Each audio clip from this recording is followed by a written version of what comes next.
Bonjour à toutes, bonjour à tous. Nous sommes le 17 avril 2018. Je me suis pas trompé, Jean-Paul. Alors, aujourd'hui, après notre jolie farce d'hier, j'ai eu des nouvelles d'une amie très chère que j'aime beaucoup, qui s'appelle Pascal Montoya, qui est une éveillée et qui est en grande souffrance physique, je vais le dire. Parce que je me rends compte que le nid de con dans lequel on m'avait mis hier avec ceux qui se mangent, eh ben, ils se mettent sur son dos. Et ça me fait beaucoup de peine parce que cette femme, elle est pas très valide, elle est très souffrante. Et vous vous vengez sur une femme souffrante, quasiment invalide. Vous êtes vraiment des chiens. Hein. Je vais vous exterminer, moi, les upéristes. Hein. Je vais vous atomiser. Hein. Vous êtes des pourris de chez pourris. Hein. Ah, qu'est-ce qu'il y a? Ah, Louloute, elle va gueuler, elle va me dire. Mais arrête de mettre tes choses là, on dirait c'est.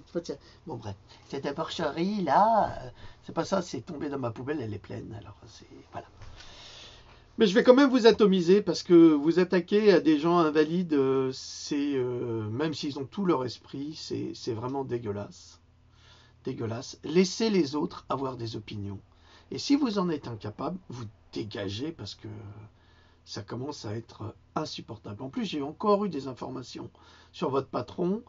C'est pas beau du tout. Non, je ne les donnerai pas. Non, pas encore. Je me réserve le moment. Mais si je les ai, il y en a d'autres qui les ont. Vous avez compris? Ok. Alors maintenant, on va refaire un peu de médecine. Parce que c'est grave, il faut que vous soyez quand même informé de ce qui se passe. Je vous l'ai déjà dit, les hôpitaux, vaut mieux pas y aller parce que vous savez pas, vous savez dans quelles conditions vous rentrez, vous ne savez pas comment vous ressortez. Alors j'ai eu une discussion très intéressante hier avec une amie qui habite en Tunisie, qui vit en Tunisie et qui a perdu 2 oncles le mois dernier des suites d'un virus, suite à une pneumonie mal soignée ou une bronchite qui a dégénéré en pneumonie et les patients sont décédés. Et ça m'a mis la puce à l'oreille, je me suis dit mais oui bien sûr j'ai déjà lu ça. Alors évidemment le chercheur qu'est-ce qu'il fait? Il se plonge dans son travail et il retrouve ses références. Et ça ne m'avait pas échappé, hein. J'en ai déjà parlé dans Pandora 1, j'ai dit que c'était une crise sanitaire grave. Et quand je vous dis qu'on fait tout pour nous assassiner, on fait tout pour nous assassiner. Et ça, c'en est encore une preuve. Alors, je vais vous lire un petit texte pour vous éveiller à cette conscience, à cette réalité. Et tant qu'on sera dirigé par des incapables, eh bien, on ne pourra pas exiger des laboratoires de réaliser ce dont nous avons besoin, au lieu de les laisser continuer à réaliser des choses dont nous n'avons pas besoin. Actuellement, évidemment, vous le savez, je travaille sur des sources américaines parce que en France, n'oubliez jamais, les informations s'arrêtent à la frontière. Tu comprends? À la frontière, tu as les informations qui convergent alors des 4 points cardinaux, hein, et bien ça s'arrête. On ne sait plus rien. Rien. Et bien moi, je vais vous les donner à tous, à chacun, à tous, parce que c'est une mission humaine et pas une mission personnelle, mais humaine. Actuellement, 23 000 Américains meurent chaque année d'infections résistantes aux antibiotiques. Je l'avais dit dans Pandora 1 déjà. Où tu es, Pandora 1? Il est là, il est là, il est là. Il est là, mon beau. Déjà, dans ce volume-là, je vous en avais parlé. Et ça fait un moment maintenant. Alors, 23 000 Américains meurent chaque année d'infections résistantes aux antibiotiques. Des statistiques suggèrent qu'avant 2050, écoutez bien, 2050, hein, c'est dans pas longtemps, comme dans 40 ans hein, à peu près. Eh ben, mais non, qu'est-ce que tu racontes, c'est dans 30 ans, enfin. Que des statistiques suggèrent qu'avant 2050, le nombre de morts à l'international, donc autour du monde,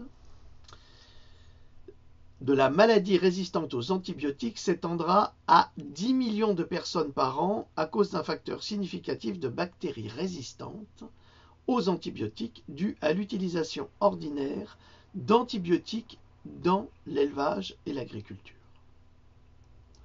Oh, mais il dit n'importe quoi, Jean Roch, c'est quoi ces conneries des antibiotiques dans l'agriculture? Ben oui, je vous ai déjà expliqué que vous prenez le corps humain, par exemple. Le corps humain, tout est lié. Je veux dire, votre main est liée à votre avant-bras, qui est lié à votre épaule, qui est lié à votre torse, à votre cerveau, enfin, tout est connecté. Eh bien c'est pareil dans la vie de tous les jours et dans la nature, c'est exactement pareil. Et là, on a encore une preuve de cette vérité universelle qu'on essaye de dissimuler un petit peu comme ça. Mais cette dissimulation va coûter la mort de 10 millions de personnes et dont la mort des deux oncles de mon ami qui n'auraient jamais dû mourir. Alors on se demande pourquoi est-ce que ces gens sont décédés? À cause des antibiotiques dans l'agriculture? Eh oui, on va y venir. Un autre contributeur majeur à la source d'infections résistantes aux médicaments dans les hôpitaux, et ça vous le savez, on attrape plein de bactéries dans les hôpitaux, sont des bactéries résistantes aux multimédicaments particulièrement pénibles d'ailleurs, et qui gagnent du terrain. Elle se nomme, alors là c'est une bactérie avec un nom à coucher dehors comme d'habitude, Enterobacteria saeae, on dit saeae, pas saeae, n'importe quoi, c'est de latin ça. Alors c'est une Enterobacteriaceae carbapenem résistante. On va l'appeler la CRE parce que c'est des noms à coucher dehors, c'est pas possible. Qui produit une enzyme qui démolit tous les tests d'antibiotiques conduits sur presque 5780 échantillons bactériens résistants eux-mêmes aux antibiotiques collectés dans les hôpitaux et les maisons de retraite. Qu'est-ce que cette entérobactérie, le CRE, fout dans les hôpitaux et les maisons de retraite? Et elle s'étend, elle gagne du terrain. On se demande pourquoi, mais on va l'expliquer. Il a été trouvé une entérobactérie, CRE, dans 4 gènes contenus et connus pour conférer de la résistance médicamenteuse, et 221 ont contenu un gène de résistance médicamenteuse particulièrement rare qui confère un niveau très élevé de résistance. C'est-à-dire que cette entérobactérie, eh bien, elle pénètre dans le flux sanguin et vous pouvez lui balancer tous les antibiotiques que vous voulez, et ça c'est terrible parce que les médecins vous donnent un type d'antibiotique, 2 types, 3 types, 4 types, puis après, qu'est-ce que vous voulez qu'on fasse On est perdu. Eh bien oui, on est perdu. On est perdu parce que c'est pas avec les antibiotiques, en tous les cas ces antibiotiques-là, qu'on peut résister. Mais comme ils veulent détruire absolument toute autre forme de médecine, eh bien, disons que les moyens pour résister à cette entérobactérie n'existent pas, même s'ils existent. C'est pas drôle du tout. Les 221 échantillons sont venus de 27 États différents des États-Unis, c'est-à-dire qu'ils ont pu prélever des échantillons dans 27 États, c'est-à-dire 27 régions des États-Unis, qui montrent que ce nouveau gène de résistance médicamenteuse s'est déjà étendu très largement. Mais comment est-ce que ça peut s'étendre comme ça? Je veux dire, c'est aberrant. C'est ce que vous devez vous dire, c'est ce que je me dis également. Le gène a été trouvé dans les échantillons de pneumonie, d'infection de système sanguin et d'infection urinaire, comme par hasard. Dans les échantillons de pneumonie, dans les infections du système sanguin et dans des infections urinaires. Tout ça, il faut que ça vous trotte dans la tête. D'après la plus grande étude du problème de résistance médicamenteuse en date, d'ici 2050, nous l'avons dit, le nombre de décès global annuel dû à la résistance aux antibiotiques s'étendra à 10 millions. Je vous rappelle que dans Pandora, j'avais déjà indiqué qu'il n'y avait plus d'études qui étaient menées pour faire de nouveaux antibiotiques. Et que tous les antibiotiques que nous utilisons sont testés sur les animaux d'abord, donc en milieu vétérinaire, ensuite exploité sur les animaux également, sur les porcs, les ovins, les bovins, les catrins, toutes les bestioles que vous mangez. À présent, environ 23 000 Américains meurent chaque année d'infections résistantes aux médicaments. Et le nombre de morts continuera à augmenter jusqu'à ce que les causes sous-jacentes soient correctement abordées. Une liaison malta-propos. Un des facteurs significatifs de cette résistance bactérienne aux antibiotiques est l'utilisation quotidienne d'antibiotiques dans les élevages d'animaux de ferme. Ah, alors ça c'est très embarrassant. Parce qu'il y a des lois européennes qui forcent justement les exploitants agricoles à soigner leurs animaux, à les bombarder de produits comme ci, comme ça, toxiques et autres, alors qu'on sait qu'on peut résoudre, évidemment de façon naturelle, ces problèmes. Mais, que voulez-vous, on va y venir tout de suite. En 1945, Alexander Fleming, alors lui c'est un héros, parce que c'est l'homme qui a découvert la pénicilline. Alors, on la trouve sur les champignons. C'est des champignons, en fait, la pénicilline. Et qui a clairement stipulé que l'abus d'antibiotiques pourrait immuniser les bactéries. Alors ça, souvenez-vous que dans les années 80, il y avait des pubs à la télé. Moi, je m'en souviens, ça m'avait choqué. Il fallait donner des antibiotiques pour tout et n'importe quoi. Et puis 6 mois après, ils se sont rendus compte que les gens les médecins qui prescrivaient 3 yaourts, des stiradés, qui prescrivaient des antibiotiques pour un petit rhume ou un petit problème de rien du tout, rendaient les patients faibles, pour plusieurs raisons d'ailleurs. Et les bactéries se renforçaient et donc on ne pouvait plus lutter contre elles. Et ce qui fait que 6 mois après, on avait les pubs inverses. Surtout ne donnez pas des antibiotiques à n'importe qui et n'importe comment. Donc c'est là qu'on se rend compte l'efficacité remarquable du ministère de la Santé qui est particulièrement incompétent en la matière. Parce qu'il ne suit que les directives de Big Pharma, c'est eux qui décident. C'est lui qui décide, c'est Big Pharma qui décide pour votre santé, alors que vous payez des impôts, un gouvernement qui n'est même plus valable. Ce gouvernement est illégal, et ça, il faut le savoir. Il n'a pas le droit de faire tout ce qu'il fait, mais il le fait. Voilà, je ne sais pas ce que j'ai, quelque chose qui me gratte le nez. C'est terrible, ça. Qu'est-ce que c'est? Je ne suis même pas enrhumé. C'est quoi, ça? Bref, passons. Le CDC, donc les centres de prévention et de contrôle des maladies, ont estimé que les bactéries résistantes aux antibiotiques infectent plus de 2 millions de personnes.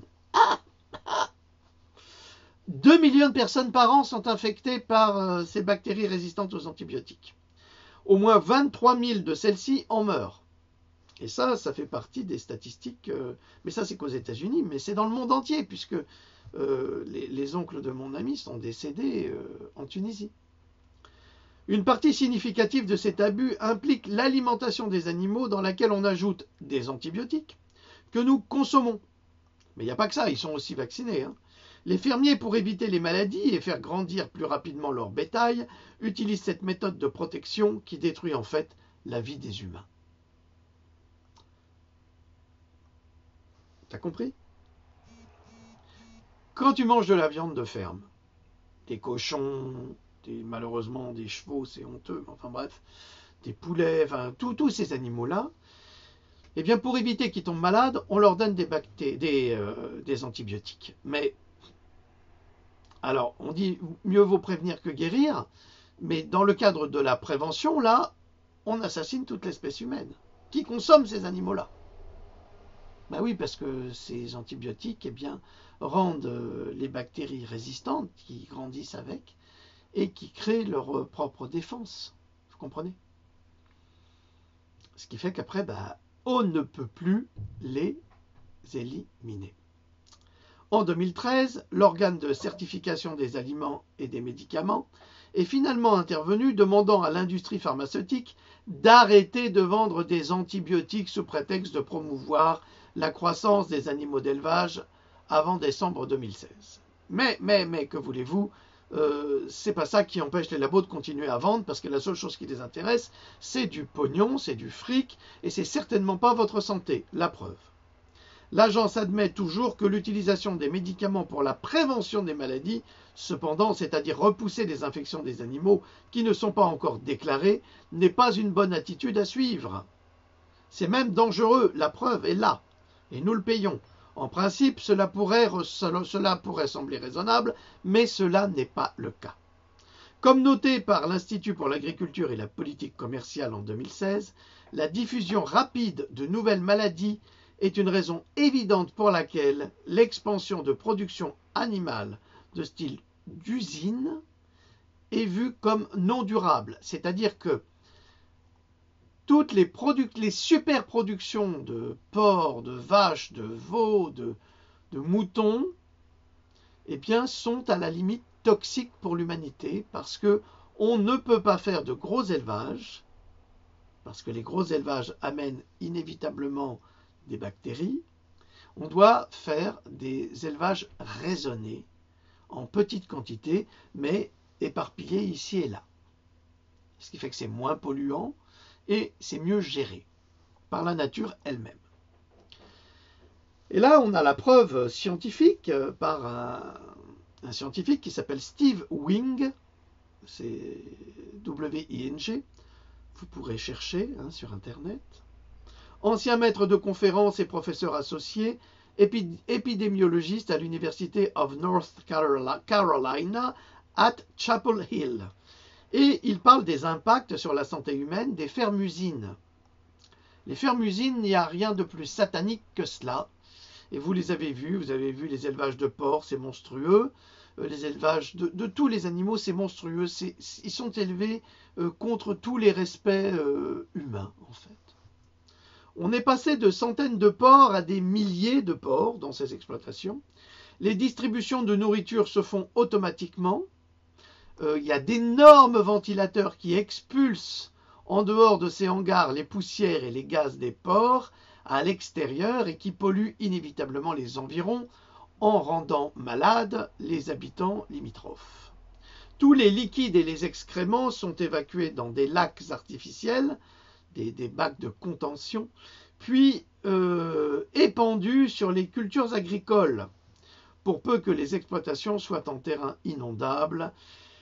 Et alors là, c'est pire. Et sur le trajan d'ouragan, comme ça se passe dans la région dans laquelle se trouve ce professeur, les fuites de ces bassins de décantation se répandent partout en polluant tout sur leur passage. En Caroline du Nord, les abattoirs assassinent 36 000 porcs par jour. 36 000 porcs par jour. C'est des vrais camps de concentration. Pratiquement toutes les exploitations animales sont hautement industrialisées et présentent toutes les mêmes problèmes de santé auprès des habitants qui vivent autour de ces exploitations. Ils ont des problèmes respiratoires, ils ont des bactéries, des microbactéries qui rentrent dans les poumons. Enfin, ils vivent dans des conditions absolument sordides et en fait, ils sont assassinés lentement. Et le problème, c'est que les enfants qui vont à l'école sont moqués tout simplement parce qu'ils sentent... ils sentent les déjections des porcs, ils sentent la merde, quoi. Et ils n'y peuvent rien. Une autre raison majeure et à la source de ces infections résistantes aux antibiotiques, eh bien, ça va vous étonner, eh bien, c'est les hôpitaux et les maisons de retraite. Selon la statistique développée par les Centres de prévention et de contrôle des maladies, donc le CDC, un patient sur 25 contracte désormais à l'hôpital une infection et beaucoup d'entre eux, et beaucoup d'entre elles, sont résistantes aux traitements médicamenteux, donc il n'y a pas d'antibiotiques pour résister à cela. Mais le plus inquiétant est que certaines infections démontrent une pan-résistance, montrant qu'elles sont résistantes à chaque antibiotique déjà existant. Et je vous signale que tous les médicaments qui pourraient guérir ces personnes sont interdits par l'OMS, l'Organisation mondiale de la santé, par vos gouvernements, par nos gouvernements, ce qui montre que nous ne sommes pas gouvernés par un État, mais par des entreprises corrompues et vendues à Big Pharma qui ne font que que de la propagation de fake news, d'une part, et d'autre part, de la... Comment expliquer cela? En fait, ils entretiennent ces bactéries résistantes pour nous exterminer. Il n'y a pas d'autre mot, puisqu'il n'y a pas d'antibiotiques connus aujourd'hui, en tous les cas vendus dans les pharmacies, capables de résister à cela. Alors si vous avez une explication, dites-la moi. Je ne vous traiterai pas de complotiste, rassurez-vous, ça c'est le langage des crétins sans couilles et des assassins qui sont des complices de crimes contre l'humanité. J'espère que maintenant vous comprenez un petit peu comment ça fonctionne. C'est les mêmes qui vous imposent les vaccins, hein. C'est les mêmes, c'est la même racaille. Dans des informations liées à ce type de problème dont nous sommes victimes, les scientifiques avertissent que les antibiotiques ne sont pas le seul type de médicament capable de changer le microbiome humain et constituer une menace de santé significative. Alors, là, je vous ai balancé une grosse claque entre les dents en vous disant que les antibiotiques détruisaient votre santé. Mais les antibiotiques, ceux que vous prenez, ne vous servent à rien, et c'est ceux qu'on a donnés à ceux que vous mangez, donc les animaux, que vous vous régalez de manger, eh bien, ce sont ces antibiotiques-là qui vont renforcer ces bactéries et que vous allez attraper dans des lieux comme les hôpitaux, d'une part, et les maisons de retraite, qui sont des foyers à bactéries. Hein. Il y en a partout, partout. On pourrait faire du ball trap, on n'aurait pas assez de balles. Alors, selon des chercheurs au laboratoire de biologie moléculaire européen situé en Allemagne, des médicaments antidiabétiques, désolé pour vous mes amis qui avaient le diabète, causé par les vaccins, des inhibiteurs de pompe à protons, comme l'oméprazole par exemple, ou le Mopral. Vous savez, quand vous prenez des anti-inflammatoires, eh ben vous prenez ces types de médicaments pour bloquer la pompe à protons qui fabriquent de l'acidité. Et cette acidité crée des ulcères d'estomac la plupart du temps. Des médicaments non stéroïdiens, ça peut être des antibiotiques également, mais ça c'est des anti-inflammatoires, d'autres anti-inflammatoires et des neuroleptiques atypiques que l'on donne dans les asiles pour calmer les gens qui ne pensent pas comme les autres, qui sont tout aussi capables de bouleverser la composition de votre microbiome interne. Dans des 1000 médicaments non antibiotiques testés in vitro, un quart d'entre eux a été prouvé inhiber la croissance d'au moins une espèce de bactérie dans nos intestins. Mais je vais vous expliquer après. 40 des médicaments qui ont eu un impact sur 10 ou plusieurs espèces, vous vous rendez compte? 40 des médicaments qui ont eu un impact sur 10 ou plusieurs espèces de bonnes bactéries dans l'intestin.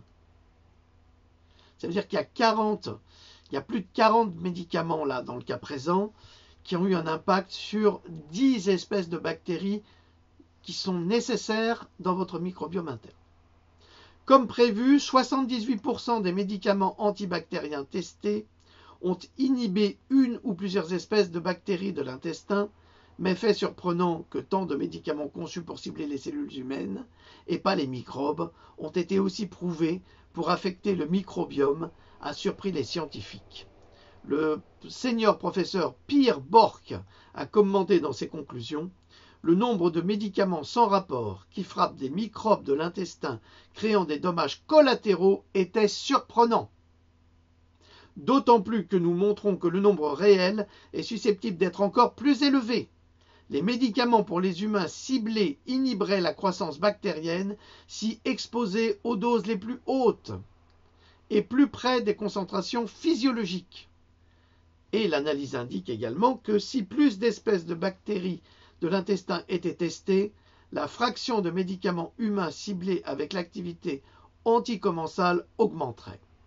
En clair, les médicaments qu'on vous donne pour vous soigner vous détruisent. C'est terrible. En fait, si votre intestin va bien, et si vos intestins vont bien, eh bien, tout va bien chez vous. Mais si vos intestins ne vont pas bien, et si les bonnes bactéries sont détruites, et que les mauvaises prennent le haut du panier, la tête, le contrôle, eh ben, vous êtes malade, vous déclenchez des maladies et vous en crevez. Donc, dans nos intestins, mais je vais vous l'expliquer là, on a un groupe de bonnes et de mauvaises bactéries qui travaillent ensemble, qui s'opposent ensemble et qui créent une harmonie. Si cette harmonie est déséquilibrée, automatiquement, eh bien, votre intestin souffre et votre système immunitaire en pâtit automatiquement. Empathie de pâtir, pas l'empathie. Empathie, homéopathie, oh pauvre Juliette, comme on dit. Hein. Nous avons une relation symbiotique avec les bactéries bénéfiques qui couvrent un grand territoire, un large territoire dans nos intestins. Parce que nos intestins, ils sont très longs. Très longs, c'est peut-être des kilomètres, j'en sais rien. Cette colonie de bactéries utiles est parfois appelée notre organe oublié, ou le troisième cerveau. Physiquement, un déséquilibre de flore intestinale permet aux bactéries pathogènes et des moisissures d'infecter notre organisme. Moisissures, candidats, des candidats comme M. Macqueron, oh M. Vasellino, c'est des candidats qui viennent peupler ton intestin. Voilà. Notre organe... Ah oui, j'ai reçu un message qui me disait que je pourrais interviewer M. Le Pen et je pourrais interviewer M. Goldnich et que ça me ferait de la publicité. Alors, primo, je n'ai aucune intention d'interviewer M. Le Pen ni son ami M. Goldnich qui font leur travail, mais qui correspondent, si vous voulez, à une politique qui ne me correspond pas.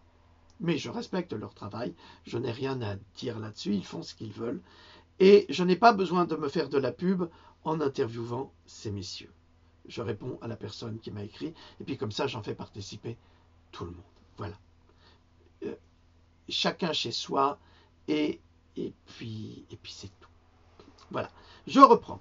Notre organisme, c'est drôle que je pense aux mauvaises bactéries et puis que je pense à Smell, c'est incroyable, pardonnez-moi. Notre organisme compte sur des enzymes appropriées et des microbes sains pour fonctionner avec des bactéries pathogènes et produire des cultures antibactériennes pour renforcer les parois intestinales et soutenir notre système immunitaire. Si des bactéries de notre système digestif sont absentes, une chaîne d'événements indésirable est amorcée, incluant une digestion incorrecte, entre autres. Mais ce n'est pas que la digestion qui est incorrecte. C'est tout votre système immunitaire qui est perturbé. Une malnutrition, évidemment, et l'absorption incomplète des substances nutritives. Et je ne cesse de le dire à ma pauvre maman qui a attrapé une mauvaise bactérie, qu'il faut absolument qu'elle se nourrisse pour avoir de l'énergie et développer et refaire elle-même ses propres bactéries qui ont été atteintes. Donc c'est compliqué. Les bactéries avantageuses dans nos tubes digestifs produisent des vitamines nécessaires, incluant des vitamines B et des vitamines K. Sans les bactéries avantageuses dans notre tube digestif, un manque de vitamines peut en résulter et affaiblir ce système immunitaire. D'où une utilité, évidemment, dans notre cas, puisque nous sommes sous-alimentés. Aujourd'hui, nous sommes sous-alimentés avec nos légumes qui contiennent que de l'eau, beaucoup de pesticides qui vont nous détruire, qui vont détruire nos bonnes bactéries, entre autres, qui vont prendre la place, qui vont permettre aux mauvaises de se surdévelopper, et des médicaments que nous prenons soi-disant pour nous soigner et qui en fait nous détruisent davantage. Moralité, les médicaments sont nos ennemis et c'est exactement ce que disait un médecin américain. Si vous voulez être en bonne santé, n'allez pas chez les médecins et ne prenez pas les médicaments de Big Pharma. Voilà. Bon, c'est tout pour aujourd'hui. Pourquoi ? Bon. Parce que je suis un peu fatigué. Parce que je travaille beaucoup. Donc, vous avez compris, entraînez votre système immunitaire, c'est protéger vos intestins. Protéger vos intestins, c'est privilégier une très bonne alimentation, de préférence, n'est-ce pas? Et fabriquer des bonnes bactéries qui fonctionneront en symbiose avec les mauvaises bactéries qui se trouvent à l'intérieur, mais c'est fait exprès. Je veux dire que c'est comme la philosophie chinoise. Nous avons le yin et le yang, et dans le bon il y a du mauvais, et dans le mauvais il y a du bon. Eh bien, le corps humain, c'est exactement la même chose. Alors, si vous avez compris cela, encouragez vos bonnes bactéries pour qu'elles soient suffisamment fortes pour fonctionner en symbiose avec les mauvaises. Je sais, je me répète, mais les gens ne comprennent pas. Il faut leur donner des explications, les répéter sans arrêt pour comprendre et aller dans le mieux. Alors, la première solution, c'est de ne pas se faire vacciner. La vaccination est illégale, absolument illégale, et depuis 2017, puisque le Père Hollande a supprimé la Constitution française, ce qui permet à l'entreprise dans laquelle le premier employé est un enfant de salopard que vous connaissez tous et qui oblige les enfants de se vacciner. Vous n'avez aucune obligation, c'est une obligation qui est fabriquée, conçue et qui est menée par la peur, parce que la peur vous paralyse. Donc, si tous les parents portaient plainte contre le gouvernement, je dis bien tous les parents portaient plainte contre le gouvernement, il est certain que cette politique vaccinale sombrerait dans les oubliettes. Donc, faites attention aux médicaments que vous prenez. Je vous ai donné, ce sont des données qui ont été développées par des scientifiques américains, entre autres par le docteur Mercola, qui fabrique également des compléments alimentaires. Prenez beaucoup de vitamine C, de la vitamine D3, c'est très important, de la vitamine K, vous en rajoutez. Prenez des vitamines pour réensemencer vos intestins, et c'est certainement pas l'ultralevure qui réensemencera vos intestins. Il ne faut pas rêver, ça dépasse ce niveau-là, et les médecins ne le savent pas. Ou alors ils l'ont oublié. Et ça, c'est très grave. On ne leur apprend plus aujourd'hui tout ça. Et c'est pour ça qu'ils veulent vous vacciner de force. Alors, je vous signale que moi, je me suis fait un petit papier où je préviens si j'ai un accident que si je suis vacciné, je porte plainte contre les médecins et contre l'hôpital. Je dis bien, contre l'hôpital et les médecins. Pour meurtre. Parce qu'ils me vaccinent des substances toxiques sans mon consentement. Et ne vous inquiétez pas, j'ai tous les articles de loi qui me défendent sur ce point. Donc, faites la même chose, protégez-vous, parce que sinon, quand vous avez une coupure, que vous allez à l'hôpital, ces cons-là, ils vous vaccinent avec immédiatement le tétanos. Mais dans le tétanos, il y a le vaccin de tétanos, il y a beaucoup de mercure. Alors, habituez-vous à prendre du chlorure de magnésium au quotidien. Si vous avez une blessure, chlorure de magnésium, et vous vous désinfectez comme ça, vous ne développerez jamais le tétanos. En toute logique, je dis bien. Et vous avez les études du professeur Delbet qui prouvent que le chlorure de magnésium soigne et guérit du tétanos, que la vitamine C soigne et guérit du tétanos, mais évidemment, ils ne veulent pas vous le dire et ils ne veulent pas que vous l'utilisiez. Ben oui, parce que ça ne coûte pas grand-chose et que de toute façon, leur intérêt, ce n'est pas de vous soigner, mais de vous assassiner. Voilà! J'espère que ça suffira pour aujourd'hui, que vous aurez retenu la leçon et que vous la diffuserez parce qu'il faut prévenir. Et là, il vaut mieux prévenir que guérir avec de vraies informations et pas des fake news, des petits bocassas et des enfants de salopards qui veulent vous assassiner vos enfants. Voilà. Alors, je vous dis à très bientôt. Salut.